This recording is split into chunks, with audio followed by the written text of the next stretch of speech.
Atacama en el tiempo, un viaje histórico, programa especial de Chañarcillo TV, es presentado.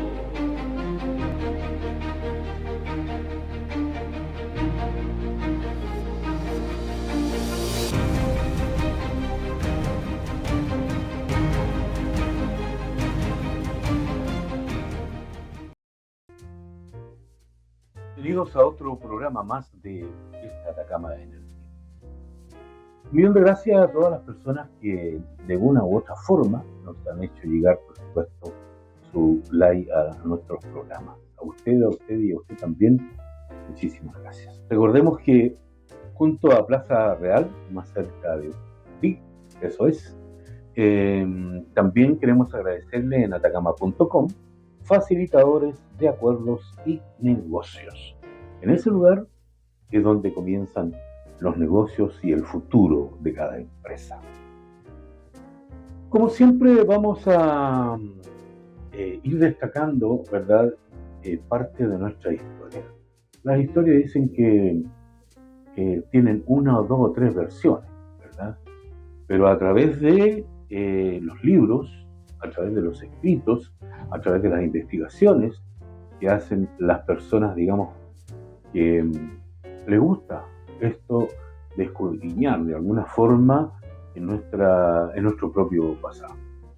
Allí nos vamos a encontrar, así como en los otros programas que ya hemos divulgado, nos vamos a encontrar con un profesional.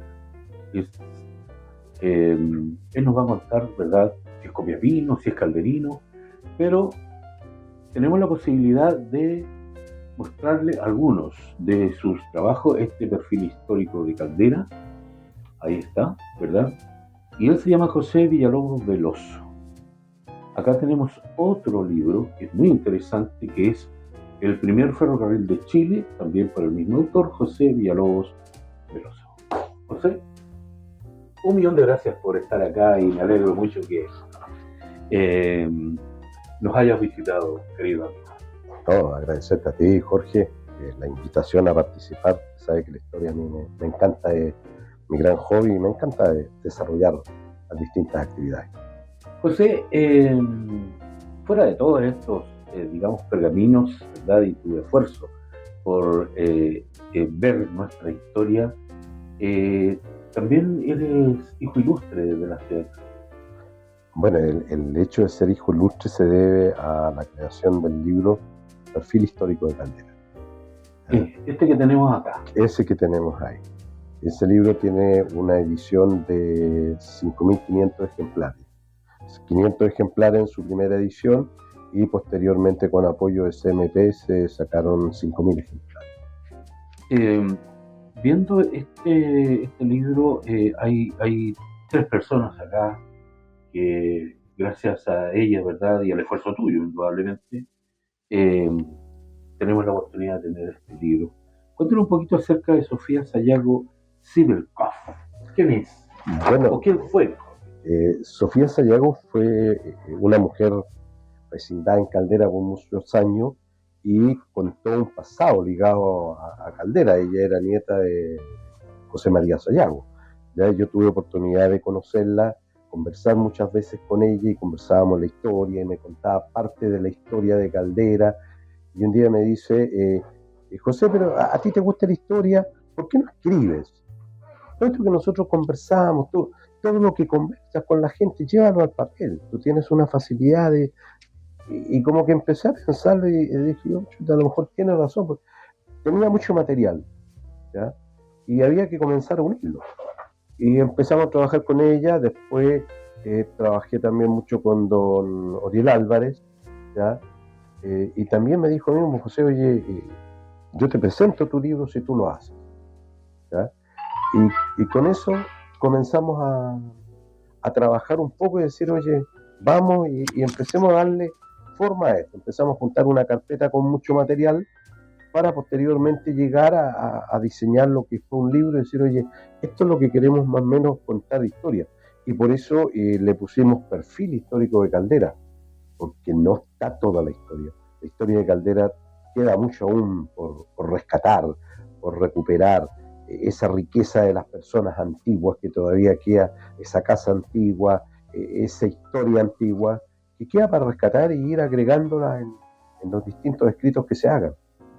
José, es un tema, yo diría que es un paso esto de la historia de Caldera, porque tiene bastante hitos, ¿verdad?, de desarrollo como puerto, ¿verdad? Pero también allí nacieron diferentes personajes, ¿verdad?, que en aquellos años, que eran años difíciles, digamos, comunicacionalmente, porque no existían los medios que exigen hoy en día, ¿verdad? La televisión, el teléfono, el celular, no. Existían solamente, digamos, medios, eran tan eficaces como los actuales, pero eran más lentos, eran a través, las comunicaciones se hacían a través de los barcos, ¿verdad? A través del tren, después, o de persona a persona, como se decía, de oído a oído, sigan contando cosas.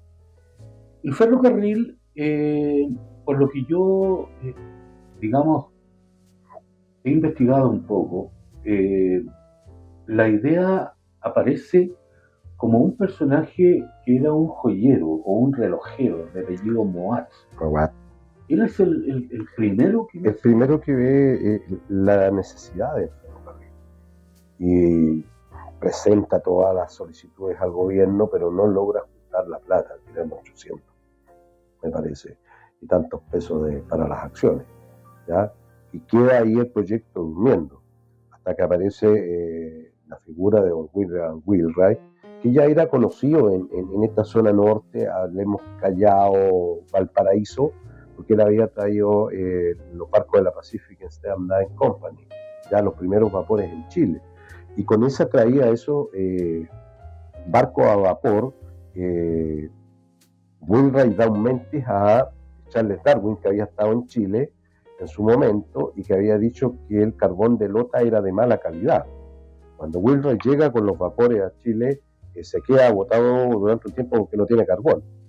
Y le dicen, sí, pero hay carbón, pero acá en Lota, pero de mala calidad.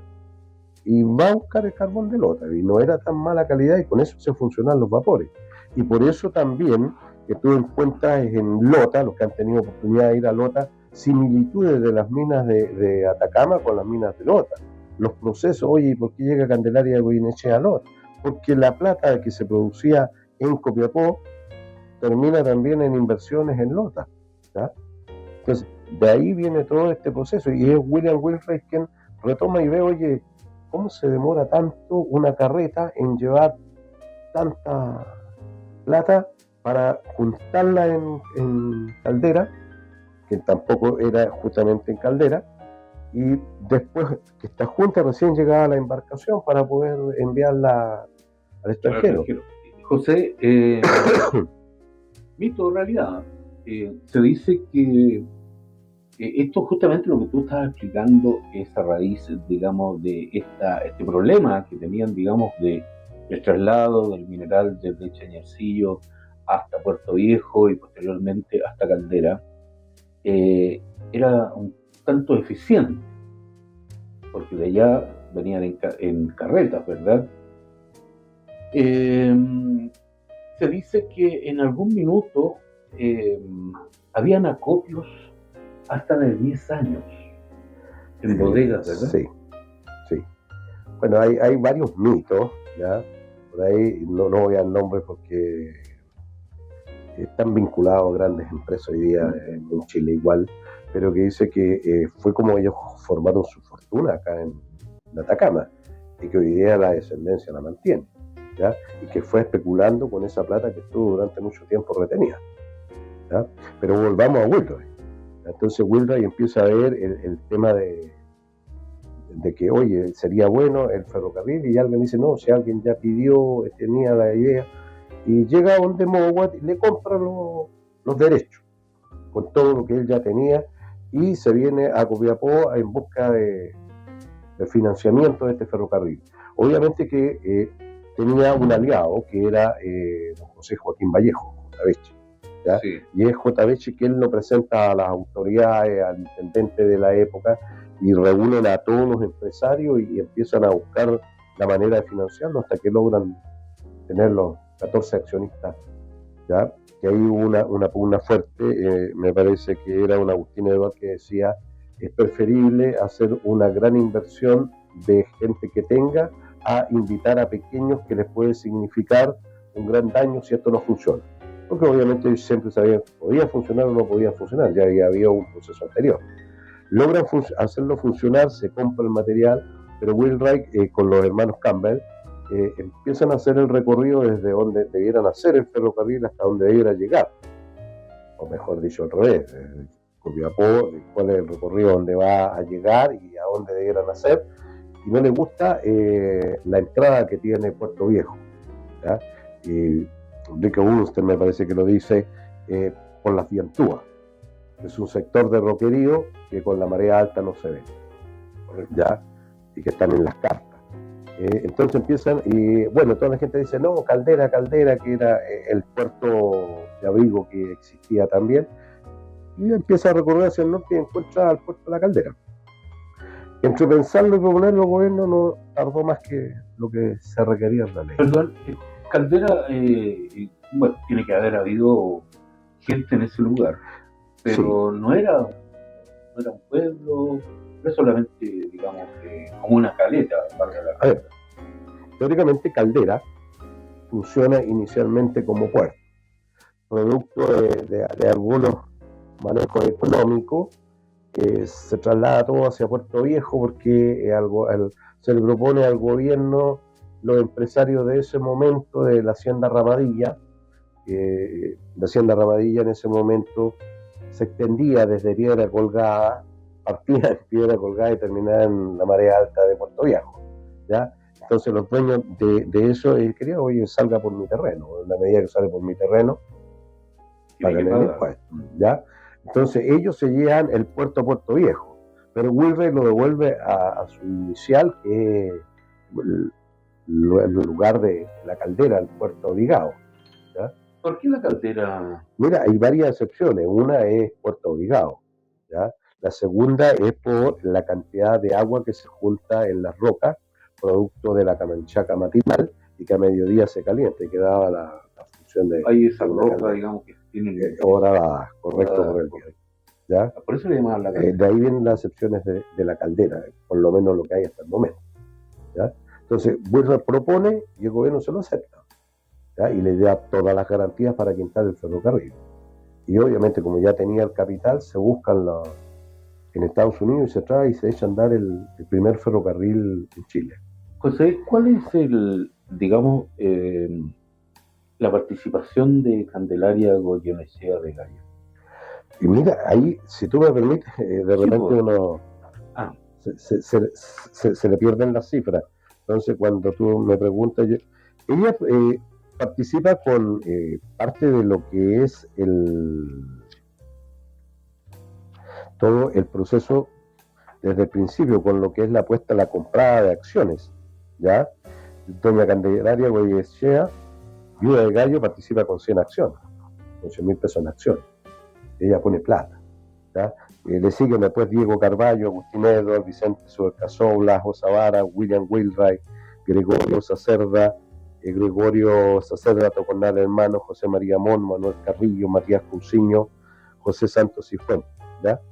Y si tú te das cuenta, en Caldera, las calles del centro de Caldera llevan el nombre de los principales accionistas del ferrocarril. Correcto. ¿Ya? Todos estos accionistas, indudablemente, que son conocidísimos en nuestro país y en Sudamérica hoy en día. Exactamente. Digamos, todavía, como decías tú al principio, la descendencia, ¿verdad?, mantiene el espíritu, el trabajo, ¿verdad?, y las condiciones de vida de sus antepasados. Exacto. Recordemos que la plata de Chañarcillo, en el fondo, si el ferrocarril nace a la necesidad de Chañarcillo. La plata de Chañarcillo le dio vida a Chile, ¿ya? Recordemos que Chile en 1832 venía de todo lo que había sido su proceso de independencia, ¿ya? Nos habíamos convertido en un país realmente pobre. Y lo que es la plata de Chañarcillo le da el puntapié inicial nuevamente a la economía de este país. Y lo eleva y lo comienza a subir. Claro, después viene el salitre y vienen otros minerales, pero anterior a eso existía muy baja minería, ¿ya? Entonces, generamos ese cambio en el país, pero no solamente ese cambio en lo económico, sino que trajimos también la revolución industrial de lo que fue el vapor, el ferrocarril. José, estamos conversando con José Villalobos Veloso acerca de esta historia, a lo mejor historia con datos no conocidos, ¿verdad? Y esa es la intención de este programa, y de contándole a ustedes, escudriñando nuestra historia rica, o rica historia, como usted.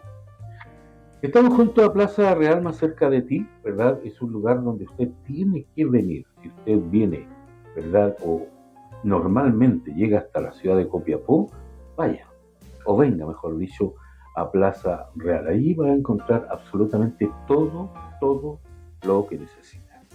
Y donde nacen las empresas, donde nacen las ideas, donde nacen las discusiones del futuro, en atacama.com, facilitadores de acuerdos y negocios. José, se especula de que los primeros viajes, ¿verdad?, del mineral de Chañarcillo, porque los primeros fueron a Puerto Viejo, ¿verdad? ¿De qué? Del mineral, las carretas, digamos, con los sacos de... Las primeras exportaciones se hacían desde Puerto Viejo, Boca del Río. Sí, cuéntame una cosa. Yo tuve la oportunidad de hace muchos años, ¿verdad?, conocer a una persona que venía de Italia, con descendientes en la ciudad de Caldera, una serie de mecanismos, ¿verdad?, instrumentos, qué sé yo, y hizo un recorrido y supuestamente lo habría hecho una carreta, ¿verdad?, desde Chañarcillo, buscando supuestamente, no sé si eran 120 o 180 sacos, y pesaba cada uno 60 kilos, y tuvieron que enterrarlo entre, no recuerdo cómo se llama, pasado, digamos, de piedra colgada hacia abajo, pero por la parte interior, antes de llegar a Puerto Viejo. Y esto sucede porque las carretas en esos años, por lo que contaba este caballero, se demoraban entre 10 y 15 días entre Chañarcillo, ¿verdad?, en estas carretas donde no había camino, la arena, qué sé yo. Y tenían unos adelantados estos señores, que eran prácticamente como los policías que traían ellos, y a 2 kilómetros, a 3 kilómetros, ¿verdad?, de Puerto Viejo se detenían y mandaban a estos adelantados al puerto, así había llegado el barco, ¿verdad? Y se cuenta, que en una oportunidad el barco nunca llegó. Entonces, ¿quién tenía la responsabilidad de estas carretas y de estos minerales? Toma la decisión de hacer un gran hoyo y guardar esos sacos, ¿verdad?, con plata, con minerales, qué sé yo, y se devolvieron.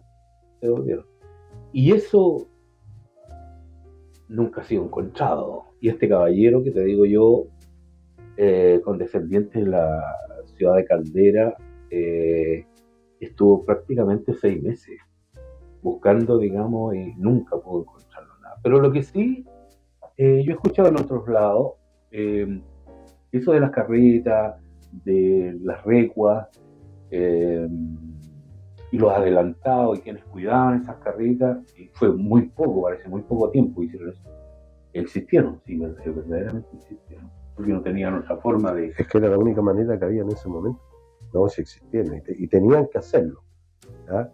Recuerda que en el sector minero el robo del mineral, la cangalla, por ejemplo, se da, pero de manera normal, ¿ya? Entonces eran las maneras que ellos conocían, que se trajeron desde Europa. Oye, de esta manera se cuida los procesos de carga. Oye, lo mismo se aplica acá, ¿ya? Con respecto a lo que tú cuentas, hay una o dos historias con respecto a lo mismo, que material guardado a mitad de camino, y cantidades más o menos importantes de plata y oro, ¿ya? Fíjate que este caballero, este señor, venía con muchos antecedentes, ¿eh? Sus vuelvo a repetir, sus antepasados, digamos, estuvieron en Caldera, pero él nace en Santiago de Chile y a los 4 años se va a Italia. Y contaba que estos sacos eran de 60 kilos aproximadamente. Cada rueda de estas carretas, ¿verdad?, medía entre 2,5 metros y 3 metros. Imagínate. Claro. Y la anchura eran casi 25 centímetros, digamos, el fierro que va este. Y las recuas eran mulas muchas veces y superaban los 15, digamos las 15 mulas para tirar esto. Mira, qué sacrificio realmente, ¿no? No, era un gran sacrificio llevarlo, ¿ya?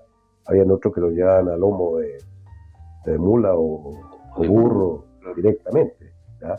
Pero obviamente que les convenía más la carreta. Y viendo eso, Mowat es que dice, oye, pero ¿por qué si ya existe tecnología, por qué no la apuramos? ¿Ya? Y Wainwright la retoma y la pone en marcha. O sea, esa necesidad hace crear el ferrocarril. Exactamente, ¿ya? Bueno, como en todas partes, la necesidad trae tecnología. Justamente. ¿Ya? Y esa tecnología es la que se aplica acá en la región. Y desde aquí, Wainwright no para, sino que después se va con el ferrocarril Valparaíso-Santiago. ¿Ya? Wainwright deja puesto todo lo que es el primer sistema de iluminación. ¿Ya? Entonces, el sueño de Wainwright con el tema del ferrocarril era más o menos esplendoroso, era llegar a Buenos Aires. ¿Ya? De hecho, hay un plano con respecto a, oye, ¿cómo hacemos llegar el ferrocarril a Buenos Aires? José, hay antecedentes y también hay una historia que gracias a la riqueza, ¿verdad?, de mineral de Chañarcillo, gracias al avance tecnológico y también esta suerte, ¿verdad?, de haber tenido nosotros en este territorio uno de los minerales de plata más grandes que existía en aquellos años, ¿verdad? No es. Decían que la plata o la roca de plata se podía cortar con un cuchillo. Correcto. Eso lleva a otras cosas. En Caldera, según la historia, mito y leyenda, se crea y se construye parte del primer submarino en Sudamérica. Sí, mira, ese es un mito, aún es un mito porque no hemos podido descubrir los planos, pero que se dice que se diseña y se construye en las maestranzas de Caldera el primer submarino y que se lleva a Valparaíso dentro de la Revolución Chile-España. ¿Ya?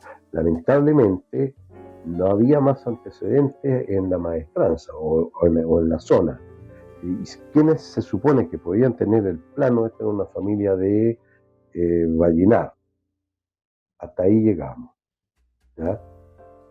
Con el amigo Luis Antonio Páez, al descanse, estuvimos trabajando el tema, buscando un poco más, porque era un tema muy importante. ¿Ya? Ahora, este submarino se utiliza, pero se pierde porque tiene algunas fallas. ¿Ya? Eso es lo que dicen uno. Otro se dice que durante la Revolución Española, Chile-España, cuando se bombardea Valparaíso, estaba en una de las bodegas y la explosión lo sucumbe. Y no se puede reparar, no se puede arreglar porque se pierde en su totalidad. ¿Ya?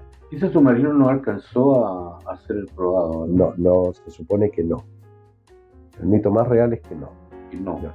Desaparece ahí en este bombardeo. Exactamente. Hay otros mitos y leyendas, José, como la construcción, ¿verdad?, de la iglesia de Caldera, que muchas personas piensan que la iglesia fue construida por Eiffel. Escudriñando un poco y conociendo un poco acerca de esto, hay un escritor que dice que efectivamente Eiffel es el creador del modelo, digamos, de la estructura, es el hombre que crea, dibuja, ¿verdad?, esta iglesia. Pero quien la construye es una empresa que se llamaba Eiffel, Gustav Eiffel. No sé qué relación tendría Eiffel con esta empresa que lleva su nombre. Y estos obreros, ¿verdad?, franceses, italianos, son los que construyen la iglesia. Mira, hay varios mitos. El primero tiene relación a que Eiffel diseña y construye, pero diseña y construye en metal, en fierro. ¿Ah? La iglesia de San Marcos de Arica diseñada por ahí. Se supone que acá en la iglesia de Caldera, algunos dicen la diseñó Eiffel. Jamás hemos encontrado un plano firmado por Eiffel. Pero sí se trabajó con un diseño similar a los que tiene Eiffel en el mundo, ¿ya? Ahora, miras la iglesia de Caldera, por fuera es una iglesia gótica preciosa, sí, pero por dentro no sigue el goticismo, ¿ya? Correcto. Es totalmente diferente. Sí. Primera cosa. Segundo, la iglesia en Caldera está construida en pino oregón, caña de Guayaquil y barro, ¿ya? El pino oregón es todo el pino que traían de lastre las embarcaciones, ¿ya? Si te das cuenta, en Caldera las primeras casas son todas hechas en pino oregón. Correcto. ¿Ya? Y eso obedece primero a que cuando Wilray propuso en la creación del puerto de Caldera, se le dijo, está bien, pero traslade las casas que están en Puerto Viejo o en Boca de Río o Puerto de Copiapó, que se quieran trasladar. Y él puso las embarcaciones para que se trasladaran las primeras casas, que tuvieron los primeros privilegios. Y las otras se comienzan a construir con el material de las embarcaciones, porque acuérdate que la embarcación venía a buscar mineral, pero para mantenerse en el mar tenían que traer peso. Entonces generalmente venían del sur, traían y lo botaban, ¿ya? Y eso llegaba a la orilla y con eso se fue construyendo, ¿ya? Amén que obviamente la iglesia trajo material, pero está totalmente construida en caña de Guayaquil y pino oregón. José, se dice que esa iglesia no tiene un clavo. No tenía, creo que le pusieron algunos. Estaba todo unido a través de tarugo, al igual que la estación de ferrocarriles, ¿ya? Sí. La estación de ferrocarriles fue construida sin clavos. La historia, parte de la historia de nuestro Caldera. Un saludo especial para cada uno de ellos. José, recorriendo otros aspectos, ¿verdad?, que llevó la riqueza de Chañarcillo no solamente a Caldera, sino que a Copiapó, también se vio, digamos, santiguado, por así decirlo, con parte, digamos, de la riqueza de Chañarcillo. Ese avance monetario se vive en Copiapó más fuerte, ¿verdad? Porque acá se crean, primero que nada, uno de los teatros, por así decirlo, más hermosos que había en Sudamérica. El Rojo. El Rojo, justamente. Este estaba ubicado ahí en la calle Atacama, entre Maipú y Yerba Buena. Exactamente. Claro. Se demoraban, dice la historia, 6 meses los artistas, digamos, que venían desde Italia, Francia, Estados Unidos, ¿verdad?, a hacer presentaciones ahí. En Caldera hay una, me voy a trasladar a Caldera, hay una casa que es la Casa Tornini, ¿verdad? Es un museo. Yo he tenido muchas veces la oportunidad de estar dentro de ese museo. Bueno, tú también, ¿verdad? Ahí también llega, digamos, el futuro de aquellos años, y afuera hay dibujado una camioneta, que era la que repartía agua, ¿verdad? La familia Tornini es antiquísima, o sea, exagerando un poco. Y la verdad es que se cuenta que allí estuvo la edificación de los agregados, así como los consulados. Sí, ¿Qué es verdad? Efectivamente. ¿Ya? Primero consulado de Italia, y después la compra la familia Tornini. Y yo creo que ahí hay que agradecerle a Bernardo que hasta el día de hoy lo tiene como un centro cultural, ¿ya? Y que es uno de los pocos espacios que nos queda en Caldera que tú tienes la oportunidad de entrar y decir, me trasladé de época, en realidad. Oye, el olor es un olor antiguo. Sí, se mantiene todo. Si tú ingresas y las personas que no han ido, yo los invito a que vayan, ¿ya? Bernardo tiene publicado en las redes los horarios de atención, los valores, de cuando son grupos, cómo funciona, ¿ya? ¿Por qué? Porque es uno de los pocos espacios que tú dices, oye, y así era esto, ¿ya? Entonces, es una de las garantías que tenemos aún de poder conocer. Y esa es una de las casas que también está construida de la misma manera, como te digo, la Pino Obregón, Caña de Guayaquil, barro. Sí. Hay muchísimas historias acerca de Caldera. Tendríamos que estar todo el día, ¿verdad?, conversando. No, pero vamos a tocar espacio. un tema que no lo podemos dejar afuera, que es la llegada de Crisógono Sierra y Velázquez. Famoso Padre Negro. El famoso Padre Negro. Uno dice que tenía la facilidad de levitar. Sí. Otros dicen que era un hombre sabio, que llegó a Caldera por una cosa fortuita, porque creo que él iba a Perú y se equivocó y se bajó en Valparaíso, dice. Conversaba yo con un señor de la iglesia y me contaba algunas cosas que en realidad ellos no han podido de una u otra forma certificar que así.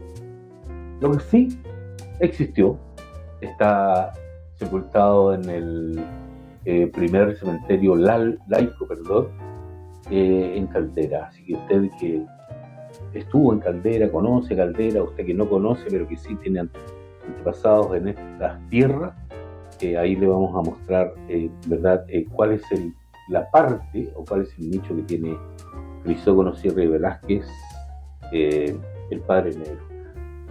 Hay un caballo blanco que es súper famoso, que se lo regalan las hermanas Vergara, ¿verdad? Exactamente. Ya. Y para que el padre se trasladara. Copiapó Caldera. Punta Negra. Ahí en la iglesia de Punta Negra. La iglesia de Punta Negra. Para que desde ahí hiciera su traslado tanto a Caldera como a todo el sector minero que visitaba el Padre Negro. Recuerda que el Padre Negro visitaba mucho a los trabajadores en las minas también, ¿ya? Y frente a lo que tú mismo decías, hacia el terremoto de 1922, el mismo quien no deja ir a algunos trabajadores a la mina y es el que baja todos los santos ese día para que no tuvieran problemas con el terremoto. El padre hacía como 1 o 2 años antes, ¿verdad?, del terremoto del 22. Porque el padre, tengo entendido que llegó entre el terremoto de 1918 y 1922. Sí, no me acuerdo en este momento la fecha precisa, ¿ya? Pero efectivamente llega al sector y desde ahí es muy querido, ¿ya? Y empieza a conocer todo lo que es la fiesta de Candelaria y se va viviendo también a todo lo que es el trabajo tanto minero como de pescadores. Fíjate que hay una historia que me recuerdo yo de un documental que hace muchos años lo mostraron. No recuerdo si fue TVN o en el Mega, no recuerdo, o Canal 13, no recuerdo. Pero sí se dice que al frente de la iglesia de Punta Negra estaban las casas de las hermanas Vergara, ¿verdad? Uh-huh. Y una de las Lolas Vergara, que tenía 17 años, en esos años ya corría el tren, ¿verdad? Le escribe a su prima de Caldera, ¿verdad?, lo que ella había hecho el día domingo. Y parte de la carta le dice, bueno, yo fui a la iglesia, qué sé yo, a la misa del Padre Negro, a la hora de la oración, o sea, tú estás hablando a las 5 de la tarde. Y le envía la carta a su prima, ¿verdad?, a través del tren. Esto fue un día domingo. Y el día lunes, la prima de Caldera le responde a su prima acá en Copiapó, en Punta Negra, y le dice que es imposible que ella haya estado en la misa del Padre Negro a las 5 de la tarde, porque a esa hora ella también estaba en la misa. en la misa del Padre Negro en la iglesia de Caldera. Bueno, ese puede ser uno de los hechos más concretos. Hay otro, una familia, no me acuerdo en este momento el apellido, que también un día lo ven que va en su caballo a Caldera y le dicen, padre, vamos, lo llevamos, ¿ya? Acá es más rápido. Y no, dice, tranquilo, yo en mi animal. Y ellos van llegando a Caldera y el Padre Negro ya había llegado, ¿ya? O como cuando lo quisieron asaltar, unos tipos, unos maleantes en la mitad de camino y lo ven venir en la distancia, allá viene, ¿no? Y después lo ven que ya había pasado, ¿ya? O sea, sí, hay muchas cosas, ¿no? La levitación era como una cosa natural de los calderinos de aquellos años, ver al Padre, ¿verdad? sí, Levitando. Tenía gran controversia con la gente del Partido Radical de aquellos años. se pelearon bastante. Sí, pues él le decía a los burros. Y lo otro es que se dice que saliendo de acá, lo mismo que esta familia, ¿verdad? Iba un grupo de radicales hacia Caldera y bueno, ahí hubo una discusión, qué sé yo, decía, bueno, te vamos a esperar allá, una cosa así. Cuando llegan estos señores a Caldera, ya el cura había llegado, ¿ya? Y eso está dentro de, fíjate que, perdón, está dentro de una certificación de un señor que fue, o es, no sé si estará vivo todavía, radical y masón. Y en la masonería hay una parte de esto que te estoy contando. O sea, no como una cosa, digamos así, digamos de crítica, sino que solamente una cosa como de historia, ¿verdad? Como parte de esto. Parte de Bueno, se supone que antes del terremoto del 22, Padre Negro venía subiendo por calle Chañarcillo, que era la calle principal de Copiapó, con la Virgen y una procesión. Y los radicales no lo dejaron pasar. Entonces, a decir, déjenme pasar, obviamente en su lenguaje, en su manera, déjenme pasar, o si no, vamos a tener problemas. Devuélvete con tu Virgen, y lo mandaron de vuelta. Y cuando hace su prédica dice que esa es una falta de respeto muy grande a la Madre, ¿verdad? A la Virgen, y que Copiapó va a ser castigado. No me acuerdo si hubo unos 2 días después se produce un pequeño temblor, o al día siguiente se produce un pequeño temblor. Y el diario de la época también, que era del corte radicalismo, la furia de la Virgen desatada de acuerdo al Padre Negro, y toda una burla, ¿verdad? Y después se produce el gran terremoto. ¿Está considerado ese terremoto, José, como uno de los más grandes que ha sacudido la tierra en el mundo, ¿eh? Fuera Sí. De Valdivia. El de Valdivia. Sí. El de Valdivia, estamos pasando a otro lado, se cuenta, se dice y se estipula que el sismo que hubo acá con el epicentro en Huasco, el del 22, se dice que duró aproximadamente 3 o 4 minutos. Sin embargo, el otro duró 15 minutos. Y yo creo que esa es la diferencia, pero dicen que este de acá fue mucho más fuerte que el de allá. Sí, se supone que sí, y de hecho los instrumentos que podían existir en ese momento marcaron hasta donde pudieron, porque cayeron. Había un instrumento en la escuela de Mina en aquellos años, Exacto, ¿no? Que quedó pegado en 10. Exacto, entonces, porque creo que cayó. Entonces, más de algún autor que los geólogos en especial que han trabajado el tema dicen que fue de mayor y de mayor envergadura, pero que no se pudo medir. Sí, era. Bueno, José Villalobos Veloso, José, te vamos a invitar, ¿verdad? Para otro programa y nos vamos a ir a una parte súper importante que a ti te encanta, a mí también, ¿verdad? Y que es poco tocado, es la participación de el Batallón Atacama Cívico, donde participan niños de su vida vivida en Caldera, donde se dice que estuvieron en la plaza de Caldera, allí pernoctando y armaron batallón, ¿verdad? Ahí dormían en carpas muy especiales. Iban a practicar tiro ahí a Calderilla, ¿verdad? Y como estuvieron tanto tiempo, José, hicieron amigos indudablemente lolitas, qué sé yo, todo eso, de los 300 y tantos soldados que viajan, ¿verdad? A la guerra, creo que vuelven 100 y tantos, ¿no? Pero eso lo vamos a analizar después.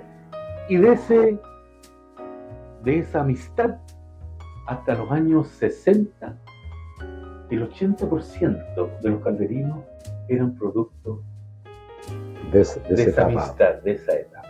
¿Te parece? José, profesional, es un hombre, digamos, que nos ha llevado a través de la letra o su letra de investigación un poco más acerca de lo que fue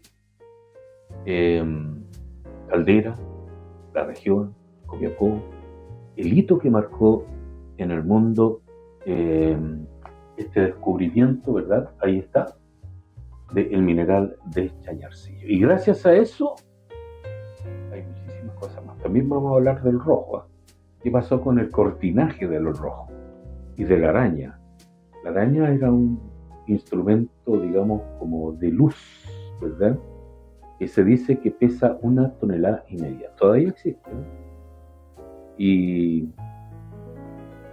otros elementos más que eran nuestros que ya no están. José Villalobos, pero un millón de gracias. Comprometido para adentrarnos, siempre, ¿verdad?, a esta parte de la historia. Siempre, ningún problema. Cuenta con ello. Muy bien. Gracias a nuestros amigos, a usted, que ha hecho de este programa algo que, ¿verdad?, siempre le envía un like. Junto a Plaza Real, más cerca de ti, un lugar que usted debe conocer cada vez que venga a la ciudad de Copiapó.